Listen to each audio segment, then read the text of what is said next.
Blood of the Dead is a story of loss. Our characters are tired, beaten, and are at the breaking point, starving for some answers. They're starved for the meaning behind the action, and Blood of the Dead delivers. Its narration is intertwined between the Warden of Blood of the Dead and the Shadow Man, and we learn the usage of the blood and of the Mob of the Dead crew. The story delivered is not convoluted, and yet delivers a great thread of symbolism and ties many loose ends. It transforms Al, Billy, Sal, and Finn into the catalysts towards the ultimate end of the Warden and of Richtofen himself. It also makes the Victus crew useful to enhance Richtofen's demise, and really shows how even the most ultimate of sacrifices is needed to stop the tyranny of Dr. Monty. There's so many little things within this map that are too immense to highlight, but have been clearly thought out to provide the best possible way for Richtofen to end. The trailers were incredible. The new information that has got the community stirred up is eccentric, and we are all very excited to see where the story goes after. This is truly the best zombie story it has to offer. The hype for a Mob of the Dead remake has been building for years.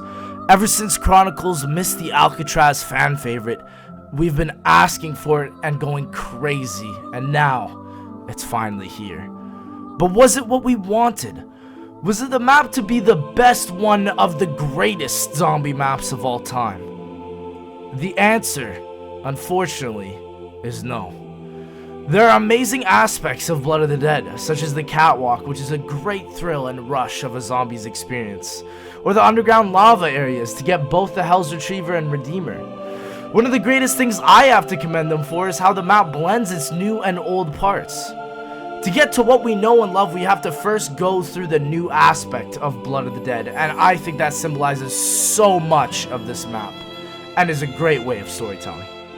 Unfortunately, this is where the list comes to the end, as I feel Blood of the Dead blunders up many aspects of what we know and love, and makes the choices that are inexplainable. For example, why create the Acid Gat if you're gonna nerf it to Oblivion, and then replace it with the Magma Gat that acts the exact same? Or why add dogs when you've already buffed the Brutus to be much stronger? Is these changes were the only thing I can think of that the dev team wanted was to make it more harder for us to achieve the Easter eggs and inevitably the ending cutscene? Why does the Gondola have the worst zombie spawns in history? Why is this map not designed for solo players? Who made the Katana the must-use specialist weapon for Black Ops 4? Is there even any point to making the Hell's Redeemer when it's been nerfed so hard? Why are so many of the quest steps for the Spartan Redeemer glitchy and bugged? Do they even test this fucking map? The worst part about it is that even after the egg has been solved, the map is still unbelievably difficult, and the patches have had little to no effect. The dogs have been nerfed twice already, but still are unbelievably fast and feel like they have armor when you shoot them. And if you down in this map, good fucking luck trying to come back, because getting points is almost impossible when dogs are nearly invincible. Fucking hell. Speaking of impossible, what made Mob of the Dead so fun to play was the Afterlife system, which catered to all players, adding a level of ease to make it accessible and not impossible like Blood of the Dead. Why is the Afterlife the shield? This is ultimately, in my opinion, what ruins the entire map for me. Afterlife was such an innovation to have, and I understand it's been done multiple times like in Shadows of Evil, but good God, I just don't think the shield was the right thing. Sucking the souls for the Afterlife charge is menial and not fun. It revolves around all the steps and you have to have the upgraded shield. I understand why Afterlife wasn't added in because of storyline purposes, but was the shield really the next best idea? Its durability is awful even after you upgrade it, and every Easter egg step revolves around it.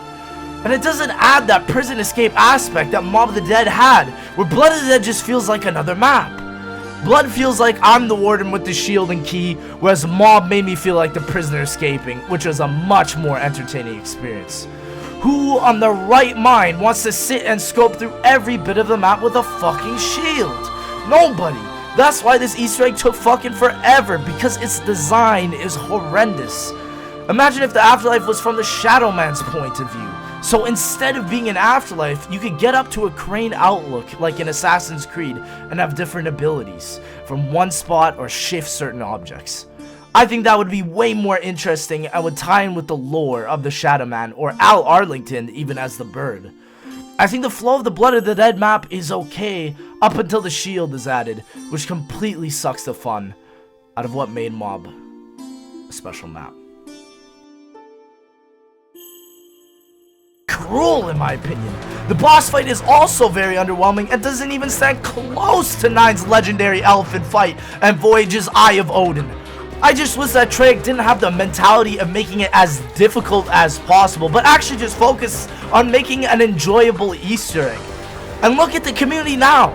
In a week's time, we've solved all 3 eggs, the maps are still not fun to play, and broken with blue screens, and now we're sitting here in this indulgent mess that people are moving over to MP and Blackout! It really just frustrates me that this is the mentality that Treyarch took on, and the consequences are showing because less than 200 people have finished both Voyage and Blood's Easter egg, and it makes Blood a less replayable map, an experience that I really do not want to repeat as I attempt to learn how to speedrun this fucking tragedy for E4C and ZWC.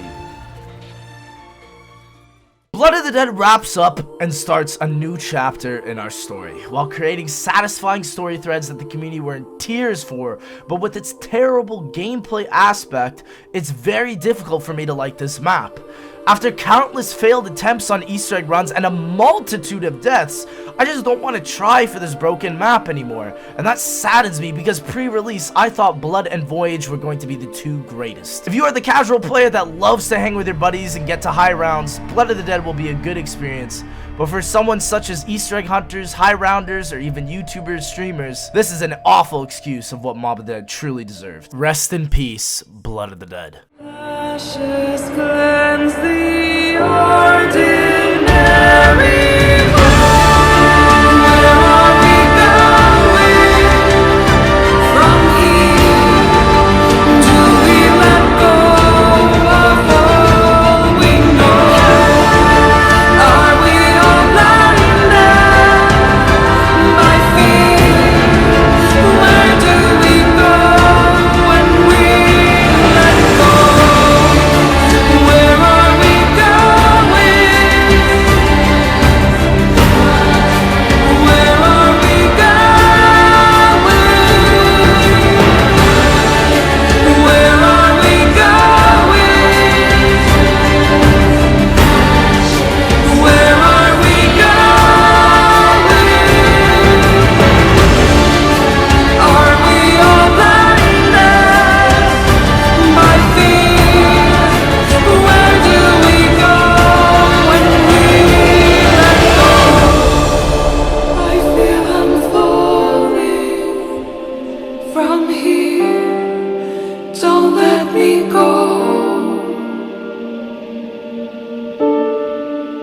Is it the cold?